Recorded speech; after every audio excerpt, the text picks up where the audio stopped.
Na karibu sana Daktari Elia Ethani, hasa tukitizama swala zima la pressure macho. Karibu. Asante. Kila wiki mbili za mwanzo za mwezi wa 3 ndio tunaadhimisha pressure macho duniani, na leo nikaona ni vyema sana nitumie chombo hiki kuwapa wananchi wa Tanzania wafahamu juu ya pressure macho. Ndio.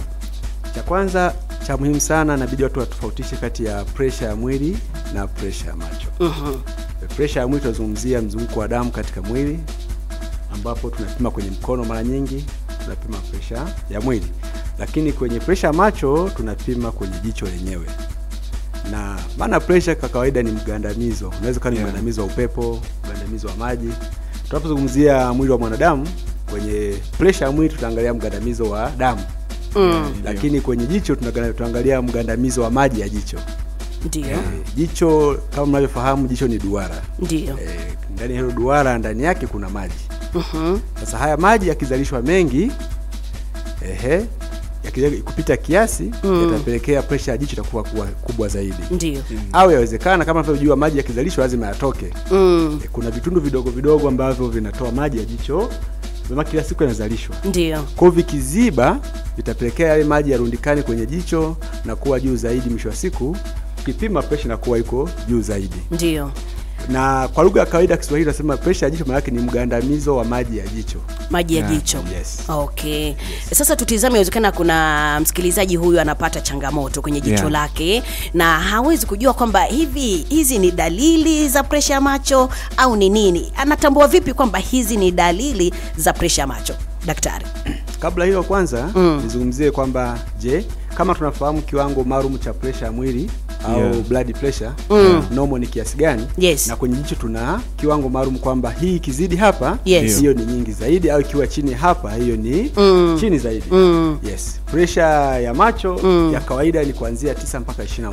Ndio. Kwa hiyo tukipima pressure ya jicho tukakuta iko zaidi ya 21, inakuwa iko juu zaidi. Ni hatari kabisa kwenye jicho. Lakini pia iko chini ya 9, inamaanisha kwamba aidha uzalishaji wa maji kwenye jicho ni mdogo, na mara nyingi kutakuwa kuna tatizo kwenye jicho. Sasa nani ambaye yuko hatarini, au dalili zipi ambazo mtu ambaye anakuwa nazo? Ndio. Cha kwanza, pressure macho haina dalili. Watu wengi wanatembea mtaani, wanaishi huko duniani, hawana shida kabisa. Ni wanajiona wako sawa. Nashangaa ghafla siku moja haoni. Nakwambia nilikuwa mzima, nilikuwa natembea, nimeamka sioni. Kumbe ni kwamba pressure ya jicho mpaka upate dalili za kutokuona ni kipindi ambacho pressure imeumiza jicho kwa kiasi kikubwa sana. Jicho inaumia sehemu gani? Kazi ya jicho ni kuona. Ndio. Kwa hiyo kama tunavyofahamu kwamba ili uweze kupata taarifa zote za mwili lazima kuwe na mfumo wa fahamu ambao ni mishipa, kwa Kiingereza kwa nerves. Ndio. Hiyo mishipa, kuna jicho ina mshipa wake. Huo mshipa unachukua taarifa zote ambazo inaona huku nje na kupeleka kwenye ubongo. Hatimaye ubongo unatafsiri kwamba huyu ni mtu, huyu ni udongo, huyu ni ukuta. Kwa ni kazi ya ubongo. Kazi jicho ni kuona. Huo mshipa ukikandamizwa na hiyo pressure, inapelekea huo mshipa unakufa. Kisha kufa ndio huwezi na kufanyaje? Huwezi kuona. Kwa hiyo katika kipindi cha mwanzo huwezi kujua kwamba una shida ya jicho. Mpaka ule mshipa wa jicho utakapokuwa umeumia na kuumiza zaidi, au tunasema kwa Kiingereza umeshakufa, sio ndio? Sasa hapo umesema kwamba dalili kuja kuziona inachukua muda kidogo, yani ukishtukia jicho ghafla limepata changamoto. Ni vitu gani vinavyosababisha sasa pressure ya macho? Pressure ya macho kwa tafiti za sasa duniani, na nazungumzia kwa upande wa kubwa, imeonekana kwamba ukishakuwa na umri zaidi ya miaka 40, uko hatarini sana kupata pressure macho. Jambo la kwanza, jambo la kwanza. Kwa sababu tunavyojua tunavyozeheka, ukiangalia sura ya utotoni, ya ujanani na uzeeni, kwa sura tu, kwa muonekano wa nje, kuna tofauti. Kama unajua wazee wetu mashavu yameshadondoka chini, sio? Kwa hiyo mtu habadiliki tu kwenye uso na mwili huku nje. Hata kwenye ubongo, hata kwenye jicho na kwenye viungo vingine vyote vya mwili. Kama nilivyosema kwamba jicho lina maji. Maji ya kiasi yanazalishwa. Lakini lazima afanyeje? Lazima yatoke. Hiyo vitundu vinavyotoa maji vinaweza vikaziba kulingana na umri au kuzeheka. Kwa hiyo mwisho wa siku unashangaa pressure inazidi kujaziana, mwisho wa siku unashindwa kuona. Kwa hiyo mtu ambaye yuko hatarini zaidi ni mtu ambaye ana miaka kuanzia 40 kuendelea. Hiyo la kwanza. La pili, imegundulika kwamba pressure macho ni ugonjwa wa kurithi. Kutoka familia moja kwenda familia nyingine. Imegundulika kwamba kama baba au mama katika familia ana pressure ya macho, watoto wake wana 50% ya kuwa na pressure ya macho. Kama mzazi mmoja. Kama wazazi wote wawili wana pressure ya macho, una 90 mpaka 100 watoto wote kuwa na pressure. Watoto wote kuwa na pressure ya macho. Hiyo jambo lingine. Lakini jambo la tatu ni swala la kuwa Mwafrika. Ugonjwa wetu umeonekana sana ukiwaathiri Waafrika kuliko wazungu. Kwa nini? Sababu moja hapo tunaangalia kile kwa melanin. Melanin pigment. Ukiangalia macho yako ni meusi, ukiangalia macho ya mzungu ni kama macho ya paka. Hicho ni kile kwa melanin. Yaani ile kuwa ngozi nyeusi. Sasa zile melanin ni kulingana na uzee huwa zinatoka, ni kama pigment. Ni kama vipati. Huwa zinatoka. Kwa hiyo zikitoka zinaziba yale matobo ambayo yanatoa maji ya jicho. Kwa hiyo vikiziba pressure itajaa, mwisho siku tutakuwa tuko hatarini. Ambayo mzungu hizo melanin kwake ni chache, kama albino. Yaani albino na mzungu hakuna tofauti kubwa sana sababu wana melanin ni kidogo. Nilikuwa nazungumzia sasa nani ambaye kwenye hatari. Tumeona Waafrika kuwa na umri zaidi ya miaka 40, kuwa na mwanafamilia ambaye ana pressure macho. Labda jambo la nne ambalo kwa sijalisema ni kwamba kuna watu wameonekana hawana risk factor, yani hawana visababishi lakini wana pressure macho. Kwa pia tumeweka katika kundi la kwamba ni idiopathic. Inatokea tu bila kuwa na sababu. Sasa hapo nimezungumzia upande kwa watu wazima. Lakini pia kuna watoto wadogo pia wana pressure macho. Watoto wadogo sasa kama nilivyosema mwanzo kwamba jicho ina maji. Na maji yanazalishwa kwenye jicho. Ndio. Na kama anazalisha inabidi yafanyeje? Yatoke. Kazi ya maji ya jicho moja hapo ni kufanya jicho liwe duara kama lilivyo. Jambo la pili ni kufanya maji yana virutubisho vya kulisha jicho. Yana kinga za kutosha. Kwa hiyo lazima yawepo ili kutunza jicho. Na ni maji ili make mwanga ili uweze kupita inabidi upite sehemu ambapo hakuna kizuizi. Kwa hiyo ndio maji limejaa nini? Limejaa maji. Kwa hiyo maji yakizalishwa yasitoke kama nilisema kwa watu wazima vile. Si ndio? Itapelekea maji kurundikana kwenye jicho na pressure itakuwa juu. Sasa kwa watoto ni tofauti kidogo. Kwa watoto anazaliwa kabisa maji yanatoka vizuri. Lakini hayawezi kutoka. Ile sehemu matundu ya kupitisha yale maji hayapo. Kwa either amepata changamoto kipindi cha ujauzito wa mama yake. Alipata magonjwa kadha. Sawa. Kwa ile sehemu ya matundu kupitisha maji, yale matundu hayakutokea. Kama wao unajua kama wengine wanazaliwa hawana masikio, wengine wanazaliwa hawana mdomo, sivyo? Kwa hayo matundu pia yanaweza kuzaliwa yakiwa hayapo. Kwa yakiwa hayapo, yale maji hayatatoka, yatarundikana. Na ukuaji wa jicho la mwanadamu unakuwa mpaka miaka 10. Mpaka miaka 10 jicho halikui tena. Hapo ndio mwisho kwa jicho. Kwa hiyo ukipata changamoto nilikuwa sijui. Mimi mwenyewe nimestuka. Kuna macho yanakuwa. Hapo kama ni miaka 10, ukishafikisha miaka 10 tayari kuisha. Kwa hiyo inakuwa inatosha kabisa jicho lako. Kabisa. Kama ambavyo tunajua mtu alifuka urefu, mikono, miguu na kadhalika. Kwa hiyo sasa kwa sababu ndio umri wa ukuaji wa jicho, ikitokea hayo maji yakajaa kwenye jicho, na jicho bado linakuwa, jicho linakuwa ni kubwa sana. Kwa sababu maji yanajaa, jicho linaendelea kupanuka kwa sababu si jepesi. Ndio katika umri wa kukua, litaendelea kupanuka. Kwa Kiingereza anakuwa na butharimos, anakuwa kama jicho la ng'ombe. Yaani butharimos ni jicho la ng'ombe. Wanakuwa kama na jicho la ng'ombe. Yaani jicho ni kubwa. Anakuwa na jicho kubwa. Lakini watu wanayapenda macho. Kuna wengine wanayapenda kama yaeze. Kama yangu. Yaani kama vile ulikuepo. Sasa ukilinganisha mtoto mwenzake wa mwaka mmoja na mtoto mwingine wa mwaka mmoja, naangalia macho yako mbona huyu makubwa kuliko ya mwenzake. Hiyo ni dalili ya kwanza kwa mtoto ambaye ana pressure macho. Jicho linakuwa ni kubwa sana. Yaani kwa kwenye ule kawaida. Lakini ni kubwa sana. Lakini jambo la pili, mtoto huyo kwa sababu jicho ni kubwa na pressure macho ni iko juu sana, anakuwa anaogopa mwanga. Kwa hiyo mtoto tu tochi hivi anafunga macho. Akaenda kwenye jua anafunga macho. La tatu sasa, dalili nyingine ya tatu, mtoto ambaye ana pressure ya macho anakuwa anatoa machozi sana. Kwa dalili tatu za msingi sana za kujua kwa mtoto ana pressure ya macho. Mtoto mdogo sana.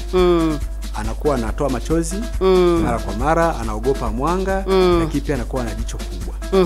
Kama na mtoto huyo au umemwona sehemu, inabidi awahi hospitali mapema aweze kupata matibabu ya haraka. Tukiangalia hapo kwenye pressure macho, inaweza kusababisha upofu? Pressure macho nimesema katika hatua za mwanzo haina dalili.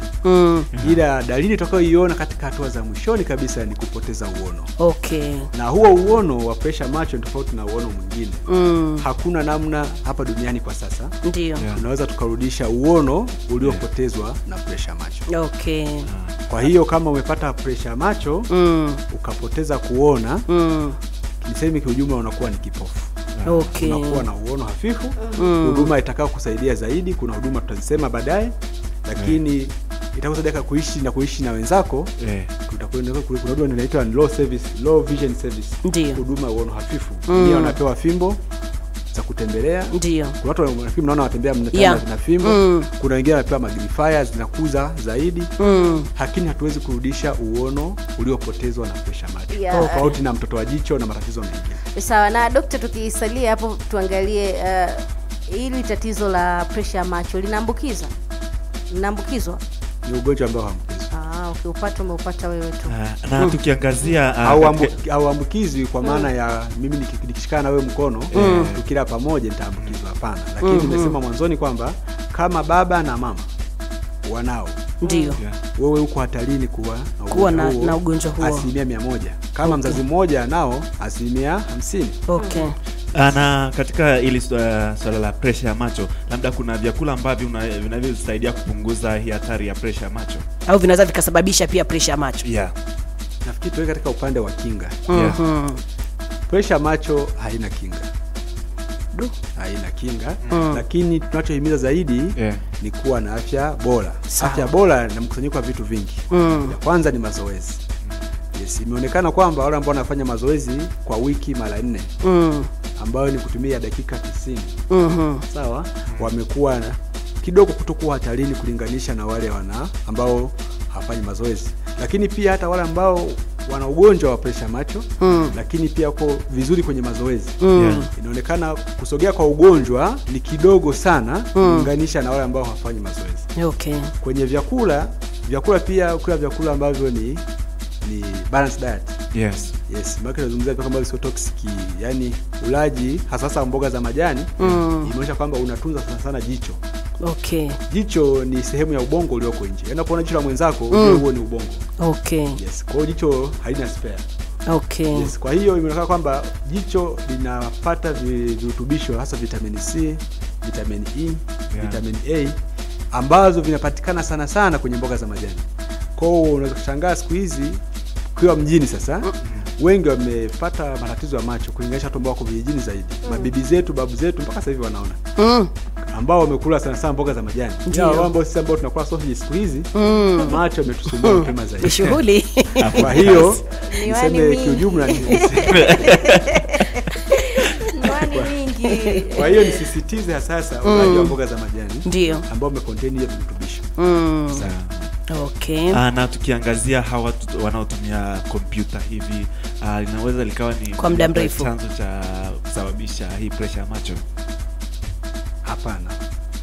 Mambo ya kutumia pressure, kutumia kompyuta, kutumia simu muda mwingi, kukaa umefungua macho muda mrefu, kusoma sana karibu imepelekea kupata changamoto inaitwa myopia, uwezo wa kutokuona mbali. Okay. Hasa ukiwa katika umri mdogo. Makijicho nimesema kwa bado kabla miaka 10 jicho linakuwa linakuwa. Sasa unapokuwa unatumia jicho kwa muda mrefu jicho linalifuka. Okay. Kwa hiyo likifuka unashangaa mwisho siku huwezi tena kuona mbali. Taarifa za mwanga zinakuja hazifiki kwenye pazia nyuma ya jicho, inaitwa retina. Okay. Kwa siku unashindwa kuona mbali. Okay. Kwa hiyo imepelekea watu wengi sana hasa vijana wa siku hizi, watoto wa siku hizi wanapata changamoto hiyo na wanavaa miwani wengi. Kwa sababu wanaanza shule mapema, wanasoma sana na wanatumia simu sana, wanatumia kompyuta sana. Kwa hiyo wanapata changamoto hiyo ya kuona mbali. Pengine kuna matibabu kwenye swala la pressure macho kama nilivyosema kwamba halina dalili. Ndio. Cha kwanza inabidi kama mtu ana miaka 40 na kuendelea ndio afanye uchunguzi wa pressure macho kwa mwaka mara 3. Mara 3. Presha ya macho kwa mwaka mara 3. Unaenda kwenye samba ambapo wanatoa huduma ya macho, wanakupima presha, unaambiwa ni ngapi. Kama nimesema presha kawaida ni kuanzia 9 mpaka 21. Okay. Kwa hiyo inabidi mtu ambaye ana umri zaidi ya miaka 40 na ni Mwafrika apime kwa mwaka mara 3. Matibabu yake kuna dawa za aina ya matone. Ndio. Ambazo mgonjwa anakuwa anatumia. Ziko aina nyingi ya dawa. Lakini dawa ambazo ni common ambazo mara nyingi wagonjwa wanatumia ni Timolol na Tanoprost. Wagonjwa ambao wana shida pressure macho wanazifahamu. Ndio. Yaani ninaenda kwambia nipe Timolol, nipe Tanoprost. Okay. Hizi dawa unatumia maisha yako yote. Ni dawa za pressure macho. Lakini pia dawa hizi zikishindwa kukusaidia, tuna nafasi nyingine ya kufanya upasuaji wa jicho. Ili kutengeneza njia mbadala ya kutoa hayo maji ya jicho ambayo yamekuwa mengi. Okay. Kutengeneza njia mbadala ya upasuaji ambayo itazuia, ambayo utakuwa tena utumii dawa za matone. Lakini unaweza kufanya upasuaji kabla ya kuanza na dawa. Okay. Namba 3, unaweza kufanya upasuaji pia ikashindikana, bado kaziba ile njia ambayo umetengeneza. Au kuna mgonjwa mwingine ambaye haoni kabisa, lakini pressure iko juu na dawa zimekataa kufanya kazi. Kuna nafasi ya kumpa mionzi mipole. Tunachoma mionzi kwenye jicho, ambayo mionzi itaenda kupunguza ile sehemu ambayo inazalisha maji ya jicho. Kwa siku maji yatakuwa hayazalishwi mengi kama awali. Lakini pia matibabu ya jumla kabisa, mwisho wa siku huyu ambaye haoni kabisa anapata huduma ya uono hafifu. Ndio. Anaweza kapewa fimbo kwa ajili ya kutembelea, au anaweza kapewa magnifier ili ya kukuza maneno, au kapewa telescope ili kama darubini ya kuona mbali. Hizi huduma ambazo nimezungumzia kama mionzi mipole, huduma za uono hafifu, mara nyingi zinapatikana katika hospitali kubwa, hospitali kama KCMC, kama Muhimbili, kama Bugando. Hizo sasa za kati bado hazijapata huduma hii, lakini kwa ni vyema sasa kama hizi huduma tunaona kwamba zinapatikana mbali, ni vyema watu wakafanya uchunguzi mapema. Kwa sasa kwa wiki ijayo kuanzia tarehe 17 mpaka tarehe 21 Murugwanza hospitali ndio tutakuwa na hiyo huduma ya uchunguzi wa pressure ya macho ambayo itakuwa ni bure. Kwa mimi niwahimize wananchi, kwa sababu ni huduma inakuja na kuondoka, wajitokeze, ndio waje wapime. Wote ambao wana miaka zaidi ya miaka 40. Niombe tu walipo waje wapime pressure ya macho, wajue kwamba wanayo au hawana. Na vipi hapo kwa watoto, maana nimesikia umri hapo. Kwa chini ya 40 hawawezi kuja kupima. Nimesema kwamba ukiwa na umri zaidi ya miaka 40 kwa mtu mzima, uko hatarini sana kupata pressure ya macho. Ndio. Kwa na wahimiza waje wapime pressure ya macho. Kwa watoto wadogo, kwa sababu wao wana dalili. Ndio. Yawezekana tayari washafika na hospitali wakatibiwa. Ndio kusema kwa sababu wao wana dalili. Anashinda, anaogopa mwanga, macho yanatoka machozi, macho ni makubwa, mzazi ni ngumu sana kuvumilia.